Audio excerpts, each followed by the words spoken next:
इसरो नाम तो सुना ही होगा। जी हाँ, आज पूरी दुनिया इसरो की कायल हो चुकी है। लेकिन क्या आप जानते हैं कि पाकिस्तान ने अपनी स्पेस एजेंसी सुपार्को भारत से पहले स्थापित की थी? सुपार्को आज कहाँ है, क्या कर रहा है? आज इस वीडियो में हम इसरो और सुपार्को की स्थापना से लेकर भविष्य की योजनाओं तक का कंपैरिजन करेंगे। दोस्तों, पाकिस्तान ने भारत से 8 साल पहले अपनी स्पेस एजेंसी सुपार्को बनाई थी। सुपार्को की स्थापना 16 सितंबर 1961 को की गई। वहीं इसरो की स्थापना 15 अगस्त 1969 को हुई।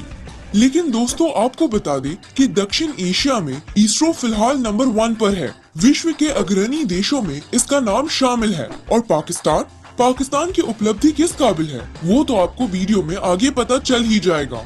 पाकिस्तान के सुपार्को को बिल्ड करने में पाकिस्तान के महान वैज्ञानिक अब्दुल सलाम का बहुत बड़ा योगदान है। इसरो विक्रम साराभाई की देन है। सुपार्को को चीन की स्पेस एजेंसी CNSA ने शुरुआती दौर में आर्थिक और तकनीकी रूप से बहुत सपोर्ट किया है। इसीलिए पाकिस्तान के पास उस समय काफी फंड था, जबकि इसरो के पास शुरू में पैसे का घोर संकट था। यहाँ तक कि इसरो अपने पहली सैटेलाइट आर्यभट्ट के पार्ट पुर्जे को एक जगह से दूसरी जगह पर साइकिल और बैलगाड़ी से लॉन्चिंग के लिए ले गया था। लेकिन अब स्थिति बदल गई है। भारत की आर्थिक हालत काफी मजबूत स्थिति में है। इसरो के पास भी अपना फंडिंग है। वहीं पाकिस्तान की सुपार्को की आर्थिक स्थिति पतली हो गई है। फिलहाल इसरो का बजट $1.8 बिलियन है और सुपार्को का बजट मात्र $43 मिलियन है। दोस्तों, अब बात करते हैं इसरो और सुपार्को के पहले लॉन्चिंग की। पाकिस्तान ने अपना पहला रॉकेट रहबर 1 नासा की मदद से 1962 में लॉन्च किया। इसके साथ ही पाकिस्तान का नाम एशिया के तीसरे और विश्व के 10वें देश में शामिल हो गया। इसके बाद सुपार्को ने कई और छोटे बड़े लॉन्च भी किए हैं और उस वक्त विश्व में अंतरिक्ष पर एक उभरता हुआ नाम हो गया। भारत ने अपना पहला सैटेलाइट आर्यभट्ट सोवियत यूनियन की मदद से 19 अप्रैल 1975 में लॉन्च किया था। इस समय भारत का अपना सैटेलाइट व्हीकल नहीं था। 1979 में श्रीहरिकोटा में इसरो ने अपना लॉन्चिंग व्हीकल बना लिया था। 18 जुलाई 1980 को अपने दूसरे सैटेलाइट रोहिणी को इसरो ने यहीं से अंतरिक्ष में लॉन्च किया।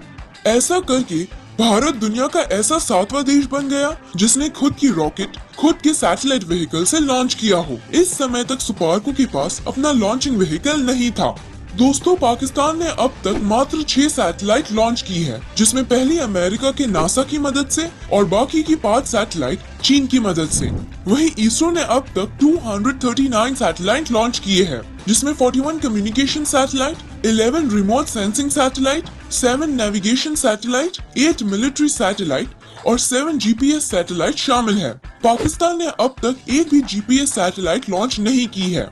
15 फरवरी 2017 को इसरो ने 104 सैटेलाइट सफलतापूर्वक लॉन्च कर विश्व में कीर्तिमान बनाया। अब तक किसी देश ने एक साथ इतने सैटेलाइट को लॉन्च नहीं किया है। इनमें से 3 सैटेलाइट भारत की थी और बाकी की 103 सैटेलाइट दूसरे देशों की थी, जिनमें अमेरिका, स्विट्जरलैंड, नीदरलैंड, कजाकिस्तान शामिल है। 27 मार्च 2019 को इसरो और DRDO ने संयुक्त प्रयास से मिशन शक्ति सफलतापूर्वक लॉन्च कर भारत अंतरिक्ष में सुपर पावर बन गया। इस मिशन में अंतरिक्ष में घूमते हुए एक लो ऑर्बिट सैटेलाइट को ASAT यानी एंटी सैटेलाइट मिसाइल के जरिए मात्र 3 मिनट में मार गिराया गया। अब भारत अंतरिक्ष में सैटेलाइट मार गिराने की क्षमता रखने वाला विश्व का 4था देश बन गया है। इसके पहले यह तकनीक अमेरिका, रूस और चीन के पास थी। सुपार्को के पास इतनी क्षमता ही नहीं है कि वह इस तरह की सैटेलाइट के बारे में सोच भी सके। इसरो का मंगल मिशन ने 24 सितंबर 2014 को मंगल की कक्षा में पहुंचकर एक इतिहास रच दिया। मंगल की कक्षा में पहुंचने वाला यह पहला एशियाई देश है और अपने पहले प्रयास में मंगल पर पहुंचने वाला दुनिया का पहला देश भी है। वहीं पाकिस्तान के ऑल टाइम फेवरेट दोस्त चाइना भी मंगल मिशन में फेल हुआ है, तो पाकिस्तान के लिए तो मंगल मिशन सोचना भी मुश्किल है। अक्टूबर 2008 को चंद्रयान 1 ने चंद्रमा की सतह पर सफलतापूर्वक लॉन्च हुआ। इसरो को इसमें बहुत बड़ी कामयाबी मिली, क्योंकि इसी अभियान से दुनिया को यह पता चला कि चंद्रमा पर पानी है। 7 सितंबर को चंद्रयान 2 का विक्रम चांद की दक्षिणी ध्रुव पर सॉफ्ट लैंडिंग नहीं कर पाया।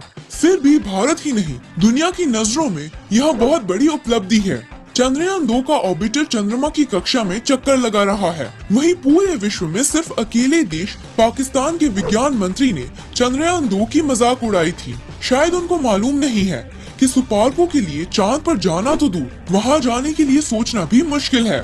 दोस्तों, आज भारत अंतरिक्ष शोध में विश्व में बहुत मजबूत स्थिति में है। वहीं पाकिस्तान के सुपार्को के लिए ऐसे मिशन बहुत दूर की चीज है।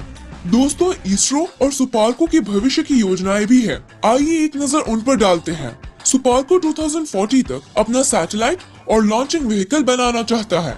इसरो का अगला मिशन है गगनयान। इसरो का अगला मिशन है गगनयान 2022, जिसमें 3 अंतरिक्ष यात्रियों को अंतरिक्ष में भेजा जाएगा।